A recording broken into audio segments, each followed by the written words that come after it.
Latitude Media, podcast at the frontier of climate technology. Now, you can see the IRA in this slide. Like, you can see the gap up that starts happening in 2022. Last week, we made it through half of Nat Bullard's mega deck on trends in decarbonization. This week, the other half.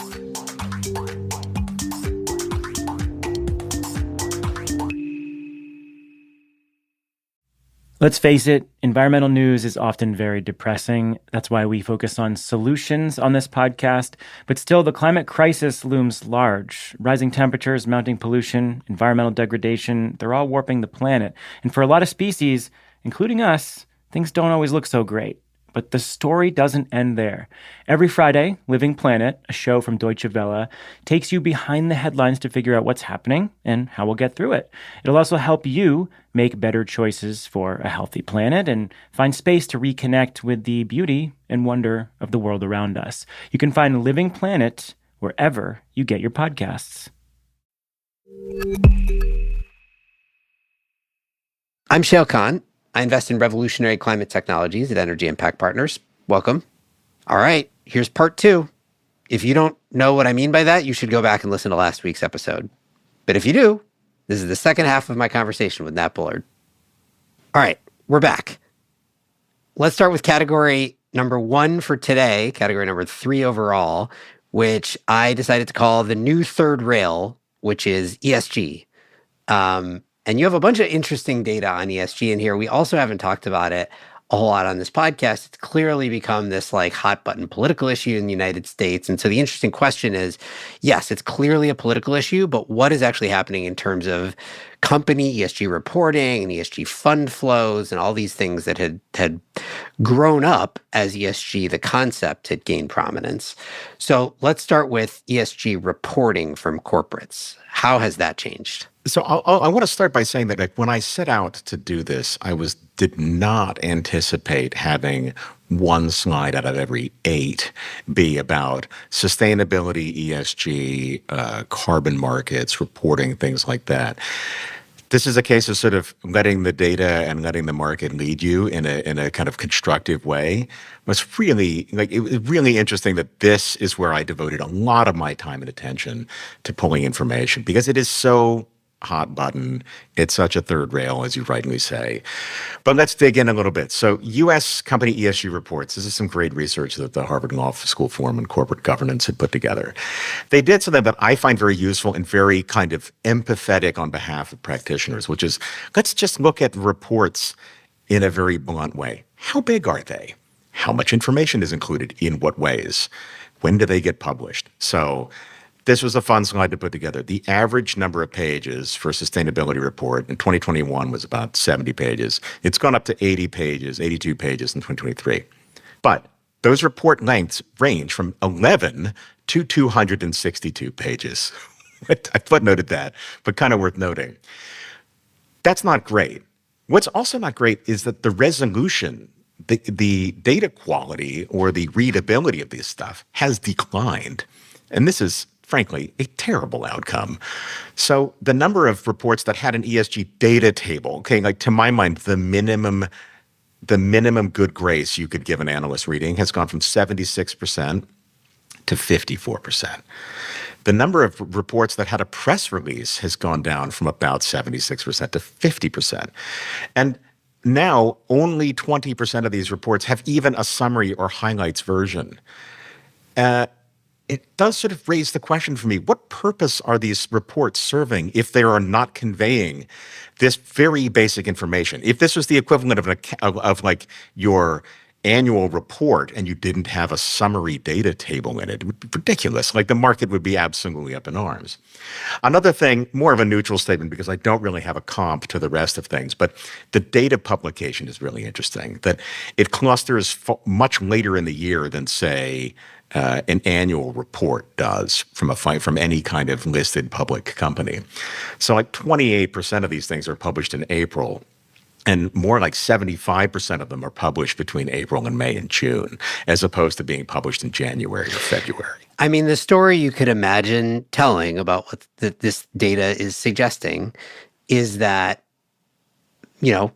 companies feel obligated to continue to produce the ESG reports. However, they have less interest in crowing about them, hence the press releases declining from 76% to 50%. They're not really that interested in making them more robust, hence the data table inclusions going long. And they'd kind of like to just, slip them in there for people who really need them rather than making them prominent. Like, that's the story the data is suggesting here. And that probably makes sense, right? Given the politicization of the issue.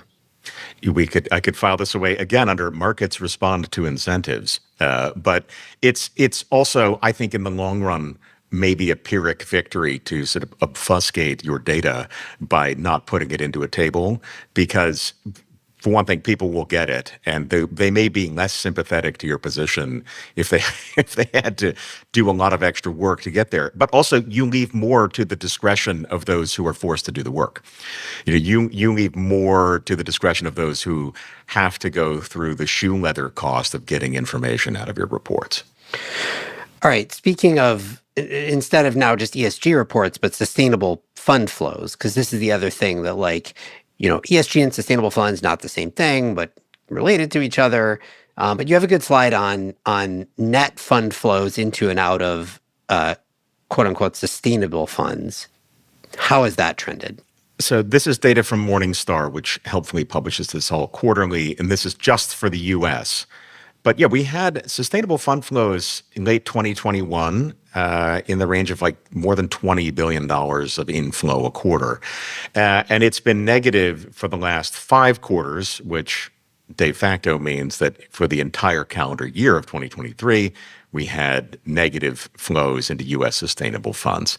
Not massively. I mean, it was down at the end of 2022. It was negative $6 billion. It was negative $5 billion at the end of last year on a quarterly basis. So it doesn't mean that the total assets under management have declined in an absolute sense, but the flows have, and it's important, if you're managing money, you would like to have positive inflows, just as a sign of a growing addressable market for you. So, I sort of don't want to overplay it, but it's important to know that this means money has been withdrawn. It's not just that AUM has changed, assets under management has changed because of the varying value of the equities within, but because people are actively removing money from these instruments. Okay, and then final data point that I just thought was interesting, that's all along the same lines, but is very specific, has to do with the Larry letter, quote unquote, which is the annual letter written by Larry Fink, the CEO of BlackRock, which a lot of people paid a lot of attention to in ESG and sustainability world because of its focus on those topics for a number of years. But of course, you're able to track how that focus has changed. Speaking of shoe leather, there's really no way to do this analysis beyond opening them up and looking through and finding all these word searches and looking at documents. But it is really interesting because in 2020, he mentioned sustainability and climate almost 50 times in the course of what is not a huge, long document, this annual letter. He mentioned ESG a lot in 2016 relatively, and then again in 2021, a little bit in 2022. But by 2023, ESG never shows up at all. And by 2022, the conversation is tilting more towards climate than it is towards sustainability, which I find interesting. I mean, climate is probably harder to, I think it's harder to dispute than any particular lesson might be about sustainability. The nature of the letter has changed as well. It's no longer, at least last year, there was no longer a letter to CEOs. There was only a letter published to investors, which is a much bigger publication. But it's another important little marker. People respond to market sentiment, and if you're going to be hassled by this at a political level, then you have every reason to not devote a lot of talking point time in your annual letter to the notion of sustainability or climate or of ESG. Now, of course, the politicization bit about ESG, this is one thing I haven't quite been able to pin down. It's clearly a United States phenomenon, much more so than it is a global phenomenon. And there seems to be a pretty big difference in terms of whether ESG really is the new third rail in the US versus Europe, for example. And so we don't have great data on like the politicization piece, but I did think some data that you had on fund flows comparing region to region was sort of interesting. And you can contrast the United States to Europe if you look at slide 91, where the story is a little bit different. That's right. So like fund flows in Europe were positive in the fourth quarter. Sustainable fund flows. Sustainable fund flows were positive in Europe in the fourth quarter. Not much, like about $3.3 billion. There are other markets like Japan and Canada, but it's also important to note that like sustainable fund flows in general are pretty ring fenced to like a small number of total markets. But on an asset basis, look, Europe is 84% of the almost $3 trillion of assets under management, sustainable assets under management at the end of last year, and the U.S. is 11%. The U.S. is 9% of the almost 7,500 individual sustainable funds in the world, and Europe is 73% of them. So these arguments are very loud and they're very present for those of us in U.S. capital markets and in particular in U.S. political markets. But globally, Europe by far dominates and follows its own path that's very different from what happens in the United States. So just a sort of, not a word of warning, but a bit of context, I think, is important to note for anybody else in the world. That like what we're talking about here is mostly in the U.S., and also the U.S. is a much smaller share of the global market than Europe is. All right, let's do away with the new third rail category and move on to talking a little bit about power. And in particular, talking about one thing that I've been learning more about recently, but I have not heard a lot of folks talking about, which is what appears to be a secular trend downward in the capacity factor of hydropower, which is very important to certain markets in the world. So slide 102 has data across multiple countries on this. Talk about what's been happening with hydropower and why it's important. So, hydropower is the backbone of zero carbon power in many economies, and it is the backbone of power in general in a number of different economies. In particular, I'm thinking here of Brazil. And it's not great when Brazil's hydro capacity factor went from almost 60% in the early 2010s to below 40% in 2021. It shows that there's this high degree of exposure to climate in general, like as a sort of long-run trend, but also to weather more specifically, intra-year patterns on precipitation and on drought that really impact the availability of this very important resource from a decarbonization and just power in general perspective. And this is not just in Brazil. Canada's gone from about a 60% capacity factor to a little over 50. The EU has gone from mid-30s to mid-20s capacity factor for hydropower. And worth noting that when you're down to mid-20s capacity factor, you're solar, baby. You're solar in Chile or you're wind in Europe. You're not any different. Now you may be easier to time and dispatch, but in terms of total delivery over the course of the year, you are not delivering more output per nameplate capacity than wind power is. It's firmer, but it's not volumetrically that much different, if different at all. It's also variable year to year in a way that I think people don't always appreciate. We spend we're investors in Form Energy, for example, which is a 100-hour battery, and it's a capacity resource, right? And why does that have value, for example, in a market like the Pacific Northwest in the United States, which has a lot of hydropower? Because you can't always count on that hydropower year to year, and it may be declining over the longer arc of history. So if you're trying to decarbonize those power sectors, the one resource that you've got that has been driving your cheap, abundant, clean power for a very long time, it's not so certain as you might think it is. And it becomes the sort of flexion point for the dispatch of everything else, even on a global level. If hydro's down, if global hydro capacity factors are down 3 or 5% in a year, something has to make that up. Did not put it in this deck because it's from 2 years ago. But the droughts in China 2 summers ago were very bad, impacted hydro, drove temperatures up. There were also very, very high temperatures as well, meaning cooling load went way up. And the instantaneous year-on-year gap up in peak demand in China from the thermal fleet was the size of Germany's peak capacity. Well, that's a good segue. Pretty extraordinary. Well, that's a good segue to let's talk about China, or really let's talk about coal, which is mostly talking about China at this point. How much new coal are we adding to the grid at this point globally? Well, okay, so in an absolute sense, a lot.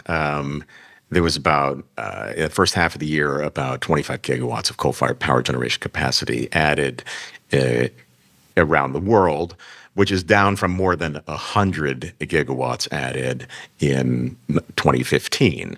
So it's definitely come down quite a bit. But 25 gigawatts of coal-fired power is a lot, and it definitely delivers more energy and has infinitely more emissions than 25 gigawatts of, say, solar that gets incorporated into the grid. You highlight that this is a China thing. It is. It's also an India and a Southeast Asia thing. And important to note that these are very policy-dependent decisions. There are market forces at play in there, but these assets are so big and the investment capital needed for them is so significant and the planning is so long that we can think about these as having different decisions behind them than, say, residential solar.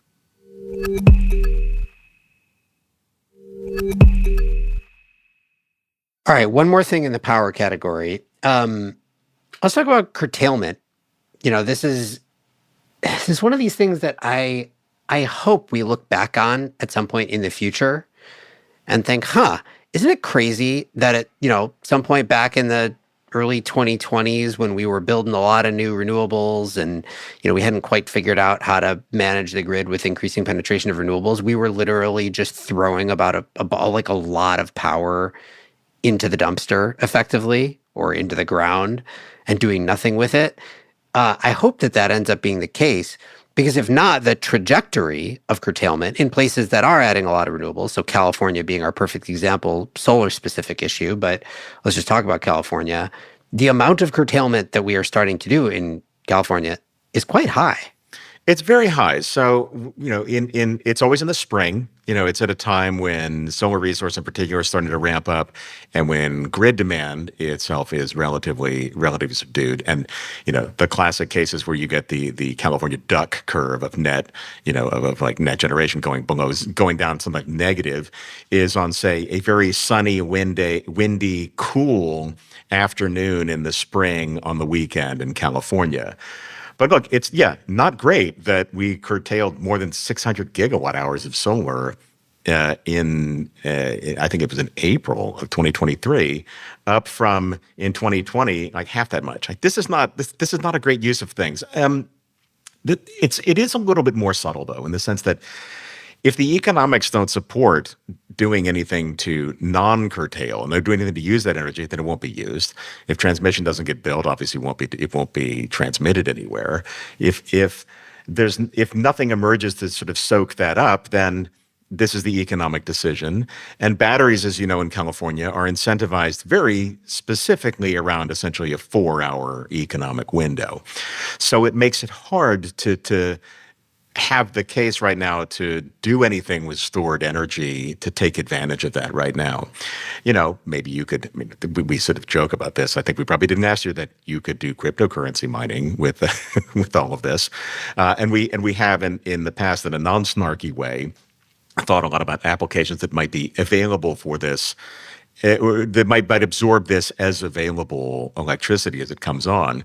But there's many ways to solve it, and I hope that we do. Yeah, I mean, the white whale for me, which I continue to look for, and if any listeners have an answer to this, I look forward to them telling me about it. So we have, everybody sort of knows and talks a lot about, we have super cheap power some of the time. And in this case, we have zero or negative price power some of the time. It's not a whole lot of the time, but it is some of the time. And so if you really want to be a friendly resource to the grid and you want to take advantage of that and you want to do something clean, you should do something that is worthwhile. So I'm cutting out the cryptocurrency mining from this description, giving my own bias away, but set that aside. You do something worthwhile where you can afford a very low capacity factor, which means that you need to be extremely low capex relative to OPEX, and OPEX should mostly be electricity. In other words, most of the cost of the thing that you want to produce should be borne in the cost of electricity. And if it is a good enough ratio between those two and you can ramp, then you should be able to afford to operate only a few hours of the day. Now, there's lots of folks who want to do this, and there's some interesting applications, right? Like you could throw all your excess energy into a thermal battery and then use it for industrial heat. You can ideally get a really cheap electrolyzer and operate it at low capacity factor, turn it into hydrogen. But I just do not see enough of this happening yet, and it's such a big trend that you would think there would be more innovation there. Like, can you redesign an aluminum smelter to make the economics work for this or something? And this is what's really tricky is that I think people underclock how much redesigning you need to do. Yeah, it's hard, which is why it's very hard. It's not just like, well, we'll redesign our smelter to run 8% of the time. No, like right. That's it's fundamentally won't work with the existing It will design. not work, right? Yeah. It would probably be just righteously inefficient to do that. And so it requires, I think, not just reimagining existing processes, but somebody with real blank sheet of paper being like, I have to work backwards or maybe I have to work upwards rather from this precondition. I'm going to get all the power I want for nothing 8% of the time. But I'm also going to get it 150% of the time that I wanted it in April. Right. Yes, that's right. So how am I going to build, or rather, not how am I going to build something I know today around that? What am I going to build with that as my operating condition? Like, what am I going to build, like knowing that and not being able to change it? How do I take that and use that as the beginning to build something? And it's hard to do. But I think one of the reasons that I put this in there every year is to sort of emphasize that this is something that exists. And while you can view this in the classical engineering grid operating perspective as kind of a disaster, or at least like a very suboptimal outcome, I hope, and on behalf of you as an investor, I hope too, that there are people who view this as the signal, the substrate on which to build something very new. And I think that that's going to be pretty cool. I agree with that. I mean, and there are obviously, right? Like a lot of, I think what we've seen so far, like what do you do about this super cheap energy is the right kind of battery. Like I mentioned, a thermal battery, there are electrochemical batteries, let's store it rather than dump it. And we'll see a lot of that, I think. But I remain interested in the, can you make something with it directly as well? Let's dispense with power and move on to my favorite category, which I call random additions, just things that I think were interesting but couldn't quite fit into another category. Starting with talking about carbon certifications. This is a soapbox that I've been on before on this podcast, not that long ago, so people know that I find the state of the voluntary carbon market annoying and frustrating, and I want it to be fixed. And you have some really good data in there that is indicative to me of like why this is a broken market. You talk about what's happened with different certification standards for carbon credits over the years. I call this the sort of everything happens so much series of slides. Like there are certain areas in which there is a great deal of abundance of activity with the sort of implicit question mark as to how much value we derive from it. In 1996, we had one carbon certification standard. In 2023, we have 37 of them. And the rate of increase in those has been increasing. In 2011, when the market was much smaller than it is today, or the number was much smaller, we had 6 standards added, and there were 16 in total at the end of the year. We also added 6 of them last year. And I have to wonder, value neutral statement, how constructive it is in the long run to have this many different standards for what should fundamentally be something that coalesces, I think, around a smaller number of more robust standards. This is a question as old as the markets themselves, which is how much additional value do we derive from greater resolution in one vector versus from greater applicability across a number of them. But I don't think that in the long run, markets are asking for more standards. They're asking for better application of a number of standards. This makes work very, very complex if I'm in this business. How do I pick between these 37 different standards? And the challenge is that and it's a healthy one, is that no one is designing them to just further complicate people's certification efforts. They're adding them because they do one thing better. They serve this market better, that technology better. They serve this particular end user in a better way. But there has to be some kind of limit to how many of these things we can crank out. Like, I don't think the market will be better served if this keeps going and we have 50 of them by 2025. I will offer no additional comment, but the numbers speak for themselves. 37 different nonprofit carbon certification standards. Enough said. Okay, next one is a slide that I like to call First Solar is Killing It.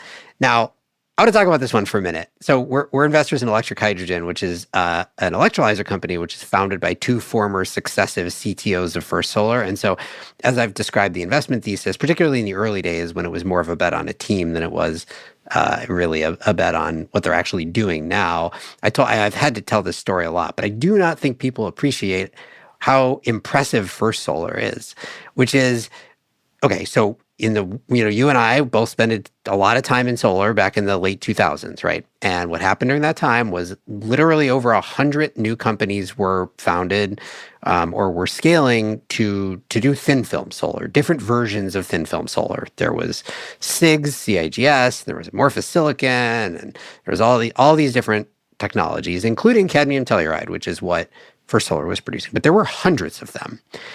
Of all of those hundreds, one of them survives. In fact, there is only one Western thin film solar manufacturer still today, and very few Western-based solar manufacturers, period. And so the only one that has made it through that gauntlet for this long is First Solar. And it is not like First Solar is on its last legs. In fact, if anything, First Solar has been going from strength to strength, in part thanks to the IRA. So First Solar is a story people, I think, do not sufficiently appreciate. Within the solar universe, it is a differentiated technology. As you said, we sort of think that like one technology dominates solar, and that's crystalline silicon. It does generally, except First Solar, which is still making cadmium telluride panels, and now we'll get to the actual data in your slide, is absolutely killing it. In 2020, First Solar's quarterly order book was about 10 gigawatts, and its most recently quarterly order book was 80 gigawatts. Now, you can see the IRA in this slide. Like, you can see the gap up that starts happening in 2022, and then how crazily that goes from in late 2022, less than 25 gigawatts to 80 gigawatts a year later. It's a fascinating look, not just at how this technology has survived and thrived, but also it's a great lens on the U.S. market because it's a U.S. manufacturer. It is probably uniquely suited to taking advantage of all of the mechanisms within the IRA. And therefore, it's a great kind of forward look on what people think about the U.S. market. And for reference, North America, read mostly the United States, is almost 80% of the new potential booking opportunities that First Solar sees, not just of its book, but of what it sees happening in the future. Yeah, it is really fascinating. First Solar has done it immensely to its credit. And its own product, which I haven't looked at in deep detail, has improved immensely over time too. Compared to the products that we used to analyze as solar hands 15 years ago. Well, yeah. And so the things that I find interesting about the First Solar story, in addition to what I already said, they have a different technology from the rest of the industry. And so you look at what everybody else, when people talk about why solar module cost reductions have come so rapidly, like how have solar modules gotten to be so cheap? So much of it is industry scale. Right? The industry scaled up and the supply chain scaled up, and this is why Asia has been dominant historically and all of that. First Solar benefits from none of that. They have a completely different process with completely different inputs, and they're alone on an island with their own technology, and yet they've been able to compete. And second, in addition to that, nobody else has replicated it. like, you think about, are there technology moats? Like, there's presumably a technology moat in cadmium telluride. At one point were a number of CadTel producers, but now not really. It is really still just for solar making those panels. So it's this like exception to every rule we think of in solar. That's right. That's right. I agree with that completely. All right. Next slide that I just found interesting. Biodiesel in Europe in particular. We haven't really talked about biodiesel in Europe. It's a bigger market than I think many people in the United States appreciate and recognize. And it's interesting where it is coming from and like what's going on basically with biofuels in Europe. So give me the high level stats there. There's good data on Europe's animal fat supply, which yuck. Like when you just think about it, in the abstract, it doesn't sound particularly appetizing or particularly amusing, but is extremely important when we think about what this animal fat supply is as a feedstock and where does it go. Historically, this went to pet feed. It went into oleochemistry. Some of it went into heating oil. Like if you go all the way back to the mid 2000s rather. But in the most recent print of data here from Transport and Environment in the UK, like almost half of Europe's animal fat supply is now going towards biodiesel. And that's really significant because it's going to start crowding out these other uses for it. And if biodiesel appetite is going to increase, then you'll have to start finding other sources of it. And that's going to be that's a big open question. Are you going to start importing animal fats from somewhere else? Are you going to find other feedstocks that you use for your biodiesel? And then another way of thinking about it is like what might cause that demand to grow. Let's say that sustainable aviation fuel becomes a place where you need to start having a lot of these feedstocks. Well, this is biodiesel that's going into road vehicles for the most part. What happens when you've got sustainable aviation fuel demand sort of coming into this market? Are we going to have a run? Are we going to have bid ups in the prices? Are we going to have new supply come online? I think it's useful to look at this because it's a sort of it's a microcosm. It's a relatively small market, but it's an important one when we think about how resources are going to compete in the future. This is a case where, for me, I'm always trying to sort of interrogate my priors over years and years of doing this. And like generally, we had a food versus fuel debate years and years ago. Are we going to use the land to grow corn to make gasoline, or are we going to grow that corn and make either high fructose corn syrup with it or some other kind of food? Or, are we going to, now you can add in, are we going to use that land for energy production of some other kind? Are we going to use that for making hydrogen? Are we going to use that for making solar and then making hydrogen, whatever it might be? But I think it's worth us starting to think about, like, where are we going to source material? Like, where are we going to source feedstocks in a world where people are rightly trying to do all these new things? They're trying to push into new markets. So yeah, it's a little bit of an edge case, but a nice illustration of just how quickly some of these things, these little areas that we look at in the sort of decarbonization realm, start gapping up into other larger, wider fields that have their own established supply and demand balances. All right. Very final topic in my random additions catalog and final topic for us to talk about this year. It would be ridiculous for us to have this long of a conversation talking about this many technology trends and not talk about AI. So we got to talk about AI. Let's start with just AI overall. I mean, we know it's hyped, but there's some fun data that you've got in here on slide 180 on how much executives are mentioning AI in earnings statements and in company presentations. So, like, how has that gone? Yeah, I mean, it's like tens of thousands of mentions per quarter now, up from like a few thousand mentions maybe 5, 6, 7 years ago. It feels like it's something where every company needs to have a strategy, or at least has to be thinking about it. Now, you could be you could be a bit dismissive of that and say that it's the same way that every company needed to have a metaverse strategy, 2 years ago. But more importantly, I think you start to see a lot of discussions wherein there are questions of, A, how is this a sort of general purpose business technology? Like, it's going to enter into the way that general business gets done, whether you're a power generator or a retailer or an agribusiness. And then there's, I think, the deeper, more profound set of questions, which is, how is this going to not just inform but transform businesses over the long run? How are you going to build new things that only exist because of AI as opposed to just optimizing processes and things like that? But also, what I think is very relevant for you and me and for most of the people listening to this is that this is going to have impacts in the built environment and in energy and in water and things like that, because it is a very electricity intensive process, AI, in a way that actually I think we've had a bit of a holiday from thinking about this in even the hyperscale data centers in the last couple of years. Yeah. And so that's the final bit of data we should talk through, which is it has been true historically that we have grown our compute capacity globally a lot, our data center capacity effectively, without growing energy consumption from them in aggregate a whole lot, because they've been becoming more and more efficient. And the term that is used is power use efficiency, PUE. So like you said, we've been on a holiday there. I think all indications at the moment are that that holiday is over, both because of just the amount of new capacity that is expected, but also the fact that those efficiency improvements appear to have plateaued, right? Yeah, so PUE is now pretty much flat when you adjust it for seasons since 2021. This is data from Google's data centers, and they're about as transparent as you can get with this figure.